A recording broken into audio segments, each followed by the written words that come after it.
Amerika Serikat telah menerapkan kontrol ekspor yang ketat, yang bertujuan untuk membatasi akses China terhadap teknologi penting, khususnya di sektor semikonduktor dan AI. Langkah-langkah ini termasuk memasukkan perusahaan-perusahaan besar China, seperti Huawei ke dalam daftar hitam, dan memperluas aturan produk asing langsung, serta membatasi ekspor alat-alat manufaktur semikonduktor canggih. Hal ini dimaksudkan untuk melindungi keamanan nasional, dan mempertahankan dominasi teknologi. Sebagai respon terhadap kebijakan Amerika Serikat, China telah meningkatkan perselisihan perdagangan dengan Amerika, dengan memberlakukan larangan ekspor bahan-bahan penting tertentu untuk aplikasi teknologi tinggi dan pertahanan. Tindakan ini dipandang sebagai respon terhadap Amerika Serikat. Penetapan sanksi terkait teknologi terhadap China diumumkan oleh Kementerian Perdagangan China pada hari Selasa. Perang dagang bukanlah perkembangan baru, perang dagang ini telah menjadi bagian dari sejarah global selama beberapa dekade. Kita tahu bahwa Amerika Serikat selalu menjatuhkan sanksi terhadap negara-negara yang tidak sejalan dengan kebijakannya, termasuk China, karena selalu menganggap dirinya memegang kendali terhadap dunia. Sanksi dan pembatasan yang sering dilakukan oleh Amerika Serikat mendorong China untuk memprioritaskan kemandirian. Pemerintah China meningkatkan investasi negara dalam penelitian dan pengembangan telah memungkinkan perusahaan-perusahaan seperti SMIC untuk mencapai kemajuan signifikan dalam manufaktur semikonduktor. Inovasi dalam negeri di bidang komputasi kuantum dan telekomunikasi AI telah melonjak, didorong oleh peningkatan pendanaan dan insentif. Pemerintah China telah memperkuat hubungan dengan penyedia teknologi non-Amerika Serikat, dan negara-negara yang tidak sepenuhnya sejalan dengan kebijakan Amerika Serikat, seperti Rusia dan beberapa negara Eropa dan Asia. Negara-negara melalui kemitraan dan inisiatif strategis, seperti Belt and Road China telah mendiversifikasi rantai pasokannya, dan mengurangi ketergantungan pada teknologi barat. Sebelum kita lanjut, pastikan untuk subscribe terlebih dahulu agar kalian mendapatkan notifikasi video menarik lainnya dari channel ini.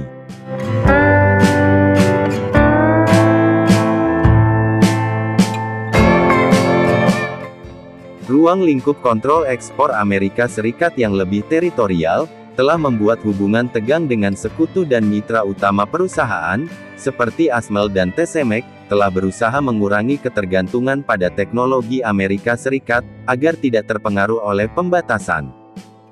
Perusahaan-perusahaan teknologi besar Amerika Serikat termasuk Nvidia AMD, dan Lam Research, telah melaporkan kerugian pendapatan yang signifikan karena berkurangnya akses ke pasar Cina. Kebijakan-kebijakan Amerika tersebut, justru membatasi skala ekonomi perusahaan-perusahaan Amerika Serikat, yang berpotensi melemahkan daya saing global mereka dalam jangka panjang, meskipun ada kontrol ekspor. Perusahaan-perusahaan China telah meluncurkan produk-produk canggih yang menunjukkan kecanggihan teknologi, misalnya chip AI, dan telepon pintar Huawei yang baru menggabungkan desain dan proses manufaktur mutakhir. Strategi inovasi China yang didukung oleh inisiatif pemerintah dan internasional, kolaborasi ini telah mendorong kemajuan luar biasa di berbagai industri. Perang dagang antara Amerika Serikat dan China semakin besar di masa jabatan pertama Presiden Donald Trump, menunjukkan perubahan signifikan dalam hubungan ekonomi kedua negara. Konflik ini ditandai dengan penerapan tarif terhadap barang-barang senilai ratusan miliar dolar, yang mengganggu arus perdagangan dan menciptakan ketidakpastian di pasar global. Hal ini dimulai pada tahun 2018, ketika pemerintah Donald Trump memberlakukan tarif berdasarkan pasal 301 Undang-Undang Perdagangan tahun 1974, dengan alasan pencurian kekayaan intelektual yang memaksa transfer teknologi, dan praktik perdagangan yang tidak adil oleh China. Yang juga dicontohkan oleh Amerika Serikat, karena defisit perdagangannya yang besar dengan China yang melebihi 375 miliar dolar pada tahun 2017, sebagai bukti ketidakseimbangan ini, gelombang tarif awal pada bulan Juli tahun 2018, menargetkan barang-barang Cina senilai 34 miliar dolar termasuk mesin, elektronik, dan produk industri. Sebagai tanggapan, Cina membalas dengan tarif terhadap produk-produk pertanian Amerika Serikat seperti kedelai dan daging babi. Pada akhir tahun 2019, Amerika Serikat telah memperluas tarif terhadap impor China senilai $550 miliar, yang mencakup berbagai barang konsumsi seperti tekstil dan mainan elektronik. Sementara China mengenakan tarif terhadap ekspor Amerika Serikat senilai $185 miliar, langkah-langkah ini secara signifikan meningkatkan biaya bagi para pelaku bisnis yang bergantung pada barang-barang impor, dan seringkali membebani konsumen dalam bentuk harga yang lebih tinggi untuk barang-barang sehari-hari. Tarif pembalasan Cina yang sangat berdampak pada petani Amerika, khususnya eksportir kedelai, yang mengalami penurunan penjualan ke China karena Cina beralih ke pemasok alternatif seperti Brazil. Pemerintah Amerika Serikat memberikan bantuan kepada petani senilai lebih dari $28 miliar antara tahun 2018 dan 2020, untuk mengimbangi kerugian ini secara ekonomi. Studi menunjukkan bahwa konsumen dan dunia usaha menanggung sebagian besar biaya tarif. Misalnya Federal Reserve Bank of New York memperkirakan pada tahun 2019 bahwa tarif merugikan rata-rata rumah tangga Amerika Serikat sebesar $831 miliar per tahun. Sementara itu, ekspor China ke Amerika Serikat menurun di sektor-sektor utama seperti mesin dan elektronik, yang mendorong China untuk melakukan hal yang sama, menerapkan langkah-langkah seperti mendiversifikasi pasar ekspor, dan meningkatkan konsumsi domestik. Setelah ketegangan meningkat selama 2 tahun, Amerika Serikat dan China menandatangani perjanjian perdagangan fase 1, pada bulan Januari tahun 2020. Berdasarkan perjanjian tersebut, Cina berkomitmen untuk membeli barang dan jasa bahan senilai $200 miliar dibandingkan tahun 2017, dengan target khusus untuk barang-barang manufaktur, produk pertanian, dan energi Amerika Serikat, dan China juga berjanji untuk mengatasi masalah kekayaan intelektual dan menghilangkan transfer teknologi paksa. Sebagai imbalannya, Amerika Serikat menunda rencana kenaikan tarif dan mengurangi beberapa tarif yang ada. Namun pandemi COVID-19 mengganggu perdagangan, dan pada akhir tahun 2021 Cina hanya memenuhi 60% dari komitmen pembeliannya. Kesepakatan ini juga mengisahkan permasalahan yang belum terselesaikan, seperti subsidi negara dan kebijakan industri. Perang dagang berdampak lebih luas pada rantai pasokan global, yang mendorong perusahaan-perusahaan untuk melakukan diversifikasi sumber daya mereka ke negara-negara seperti Vietnam, India dan Meksiko. China mengejar kemandirian dalam industri penting seperti semikonduktor, sementara Amerika Serikat berupaya meningkatkan produksi barang-barang strategis dalam negeri. Meskipun terjadi perdagangan perang, tidak sepenuhnya mencapai tujuannya, seperti mengurangi defisit perdagangan secara signifikan. Hal ini menandai titik balik dalam hubungan Amerika Serikat dengan China. Hal ini menyoroti ketegangan strategis yang mendalam yang terus mempengaruhi kebijakan bilateral dan dinamika ekonomi global. Seiring dengan janji Presiden terpilih Donald Trump untuk menerapkan tindakan yang lebih ketat melawan China, yang menggandakan kebijakan yang mendasar produk-produk Cina, dan teknologi-teknologi penting dalam eskalasi yang dramatis, pemerintah China mengumumkan larangan penuh atas ekspor bahan-bahan penting ke Amerika Serikat, termasuk unsur-unsur tanah langka yang penting untuk memproduksi kendaraan listrik, elektronik dan persenjataan canggih, juga pembatasan bahan penting seperti gallium, germanium, antimon, dan zat super keras, yang semuanya merupakan bagian integral dari industri seperti teknologi satelit, semikonduktor dan peralatan penglihatan malam. Selain larangan ini, China mengindikasikan rencana untuk menerapkan kontrol yang lebih ketat pada ekspor. Grafik menunjukkan China yang menyumbang lebih dari 70% produksi tanah jarang global, posisi domainnya sebagai tindakan balasan yang strategis. Larangan tersebut kemungkinan besar akan mempunyai implikasi yang luas bagi industri Amerika Serikat dan rantai pasokan global. Larangan ekspor tanah jarang telah menimbulkan gelombang kejutan bagi produsen Amerika Serikat. yang bergantung pada bahan-bahan ini untuk industri produksi seperti energi terbarukan dirgantara. Energi dan pertahanan berjuang untuk meningkatkan sumber-sumber alternatif dengan keberhasilan yang terbatas, harga bahan-bahan tanah jarang telah melambung sehingga menciptakan kemacetan rantai pasokan dan mengancam daya saing perusahaan-perusahaan Amerika. Pembalasan Cina menyoroti risiko ketergantungan yang berlebihan pada pemasok sumber tunggal, yang mendorong sekutu-sekutu Amerika Serikat untuk mempertimbangkan kembali posisi mereka, meskipun beberapa negara sekutu barat mungkin tetap bersekutu dengan Amerika Serikat, namun sekutu lain mungkin berupaya menjalin hubungan yang lebih erat dengan China agar tidak terjebak dalam perang ini. Fragmentasi jaringan perdagangan global dapat melemahkan pengaruh Amerika Serikat, dan mengganggu aliansi yang telah lama terjalin. Dengan memanfaatkan dominasinya dalam hal-hal yang penting, China telah menekankan kemampuannya untuk melakukan pembalasan secara efektif terhadap pembatasan yang dilakukan oleh Amerika Serikat. Tindakan ini tidak menetralisir dampak dari langkah-langkah baru Amerika Serikat, namun juga memperkuat posisi negosiasi China. Larangan tersebut menandakan kesiapan China untuk meningkatkan konfrontasi ekonomi jika diprovokasi, untuk semakin meningkatkan pertaruhannya untuk pengambilan keputusan kebijakan di masa depan. Sikap agresif Donald Trump beresiko mengasingkan segmen komunitas bisnis dan sekutu Amerika Serikat, yang bergantung pada perdagangan yang stabil dengan China, industri yang bergantung pada barang dan material China, menghadapi peningkatan biaya yang mengancam lapangan kerja, dan pertumbuhan ekonomi dalam negeri. Pukulan balik dapat melemahkan janji pemerintah untuk menghidupkan kembali manufaktur Amerika Serikat, dan melindungi lapangan kerja menciptakan tantangan politik di dalam negeri. Presiden terpilih Donald Trump telah mengeluarkan peringatan keras terhadap negara-negara Brazil, Rusia, India, China, dan Afrika Selatan terhadap upaya untuk membentuk mata uang baru, yang dapat menantang dominasi global dolar Amerika Serikat. Donald Trump mengancam akan mengenakan tarif 100% pada negara-negara ini, jika mereka melanjutkan rencana tersebut, dengan menekankan bahwa setiap langkah untuk menggantikan dolar akan mengakibatkan dampak ekonomi yang signifikan, termasuk terbatasnya akses ke Amerika Serikat. Pasar Cina sebagai anggota utama telah secara aktif mempromosikan internasionalisasi yuan China, untuk mengurangi ketergantungan pada dolar Amerika Serikat.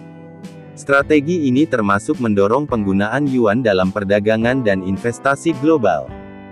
Menetapkan perjanjian pertukaran mata uang dengan berbagai negara, dan meluncurkan instrumen keuangan tanpa mata uang dolar, khususnya China telah mendesak para pemasok minyak di Timur Tengah untuk menerima yuan dalam transaksi minyaknya, dan telah menerapkan kebijakan untuk memfasilitasi penggunaan yuan dalam perdagangan lintas batas negara. Serikat yang pernah dianggap sebagai landasan stabilitas keuangan global, sekarang mulai ditinggalkan. Ini bukan lagi tentang menjadi simbol kekuatan ekonomi, tetapi tentang sebuah kekaisaran di ambang kehancuran, dan banyak yang menuduh BRICS, karena BRICS telah membuat langkah strategis, tidak hanya untuk menahan tekanan dari Barat, tetapi akan berkembang pesat tampaknya, karena BRICS meningkatkan upayanya untuk melepaskan diri dari ketergantungan pada dolar AS. Kekuatan Barat khususnya AS, berada pada titik kritis yang dulu merupakan masa keemasan kini kehilangan posisinya, dan prospeknya tidak menjanjikan, bagi para ahli seperti Robert Kiyosaki, penulis terkenal Rich Dad Poor Dad, telah membunyikan alarm, dengan menyatakan bahwa kehancuran terbesar dalam sejarah pasar Amerika, telah mulai mengarah pada utang yang tidak berkelanjutan, dan menurunnya nilai dolar, dan BRICS mempercepat pergeseran ini dengan anggota-anggota baru yang bergabung, dengan kekuatan ekonomi global semakin menjauh dari Barat. Amerika dan sekutu-sekutunya berjuang untuk mempertahankan posisi mereka, namun bagaimana BRICS bisa sampai di titik ini? Bagaimana koalisi negara-negara yang tadinya dianggap pinggiran dan lemah oleh Barat, berhasil menggoyahkan fondasi keuangan global? Jawabannya dirangkum dalam satu kata, yaitu dolarisasi ekonomi global selama beberapa dekade. Ekonomi global bergantung pada dolar Amerika Serikat, terutama karena dolar merupakan mata uang cadangan dunia. Hal ini berarti perdagangan internasional terutama komoditas utama seperti minyak sebagian besar dilakukan dalam dolar. Amerika Serikat menggunakan posisi ini untuk memberikan pengaruh yang signifikan, dan menjatuhkan sanksi kepada negara-negara yang tidak sejalan dengan kepentingannya. Dan secara efektif mengendalikan jalur keuangan di seluruh dunia. Namun BRICS sadar akan bahayanya bergantung pada satu mata uang tunggal. Mereka tahu bahwa mereka harus bertindak. Titik kritis terjadi pada tahun 2012 ketika Amerika Serikat memberlakukan sanksi keras terhadap Rusia, setelah invasi Rusia ke Ukraina. Amerika Serikat menjadikan dolar sebagai senjata untuk membekukan aset-aset Rusia, dan memutus hubungan negara tersebut dengan dunia internasional. Pendekatan yang keras ini merupakan peringatan bagi BRICS. Mereka menyadari bahwa BRICS dapat dengan mudah menjadi target berikutnya, sehingga keputusan untuk mengurangi ketergantungan pada dolar menjadi semakin mendesak. Sejak BRICS mempercepat upaya untuk membangun sistem pembayaran alternatif, dan memprioritaskan perdagangan bilateral dengan menggunakan mata uang lokal. Penambahan negara-negara besar baru-baru ini, seperti Arab Saudi, Iran dan Mesir ke dalam BRICS, semakin memperkuat BRICS. Negara-negara ini menghadapi tantangan mereka sendiri di bawah dominasi ekonomi Barat.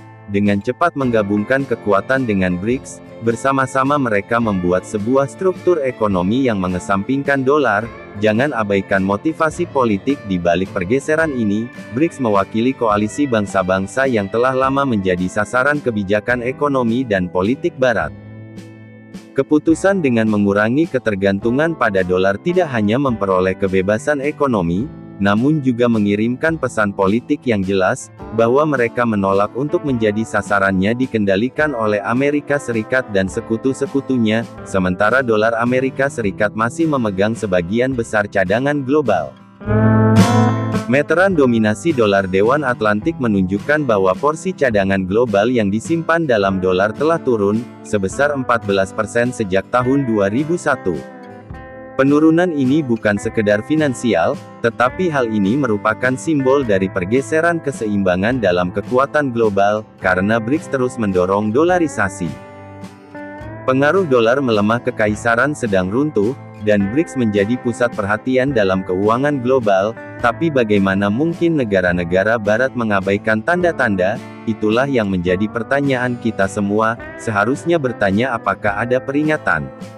Namun para pemimpin Barat tidak melihatnya atau memilih untuk mengabaikannya. Sekarang mereka berusaha keras untuk mengatasi situasi yang tidak terkendali.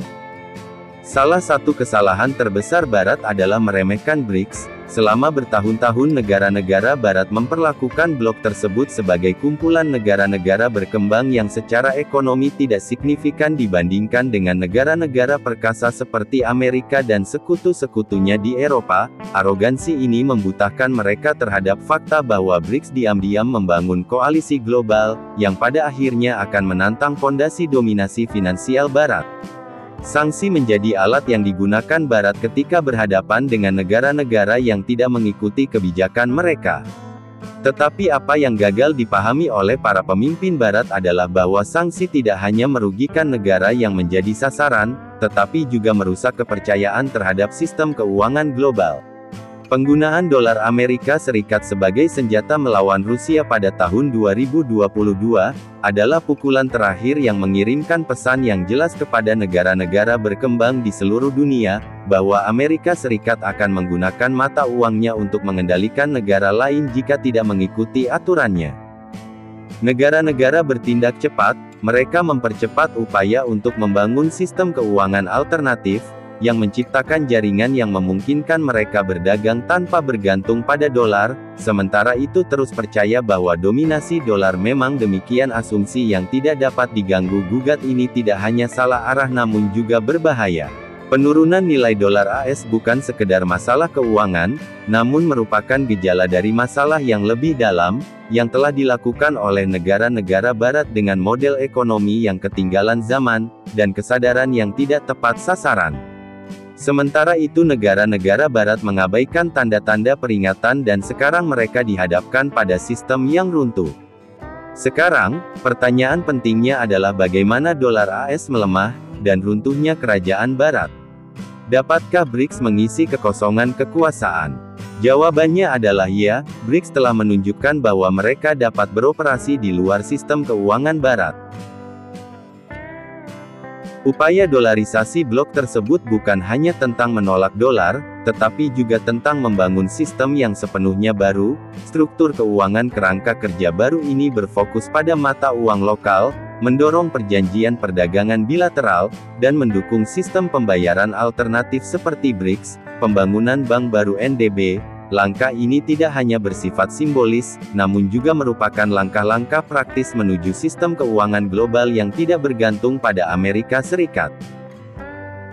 Kehadiran anggota baru BRICS semakin memperkuat posisi blok tersebut sebagai kekuatan ekonomi global. Negara-negara seperti Uni Emirat Arab, Iran dan Mesir mempunyai kekuatan ekonomi yang signifikan, dan masuknya mereka mengirimkan pesan yang jelas bahwa dunia sedang menjauh dari dominasi keuangan Barat. Namun dapatkah BRICS benar-benar menggantikan dominasi negara-negara Barat sebagai pemimpin ekonomi global? Banyak hal yang telah terjadi di negara Barat khususnya Amerika Serikat, telah kehilangan kendali atas perdagangan global. Selama bertahun-tahun negara-negara maju mengambil langkah menuju kesenjangan tersebut.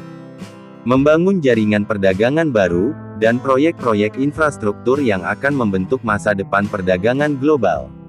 NDB misalnya, telah mendanai proyek-proyek infrastruktur di negara-negara selatan, memberikan alternatif terhadap Bank Dunia IMF yang sangat dipengaruhi oleh kepentingan Barat.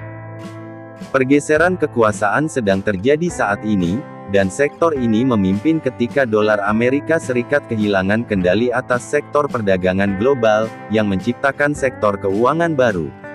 Apakah BRICS dapat mengisi kekosongan kekuasaan, dan apakah negara-negara Barat dapat beradaptasi dengan kenyataan baru ini?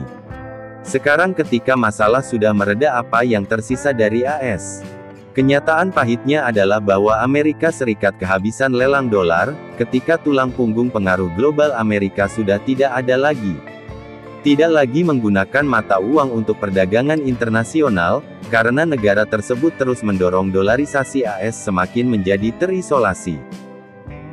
Salah satu dari sedikit pilihan yang tersisa bagi AS adalah ancaman tarif. Dalam pidatonya baru-baru ini Presiden Donald Trump memperingatkan negara-negara yang meninggalkan dolar, akan menghadapi tarif 100% untuk barang-barang mereka yang masuk ke Amerika, tetapi ancaman ini tidak berlaku bagi BRICS. Negara-negara dan banyak negara lain tidak lagi bergantung pada pasar Amerika, misalnya saja Cina adalah salah satu negara dengan perekonomian terbesar di dunia, dan mempunyai hubungan dagang yang luas dengan BRICS dan non-BRICS.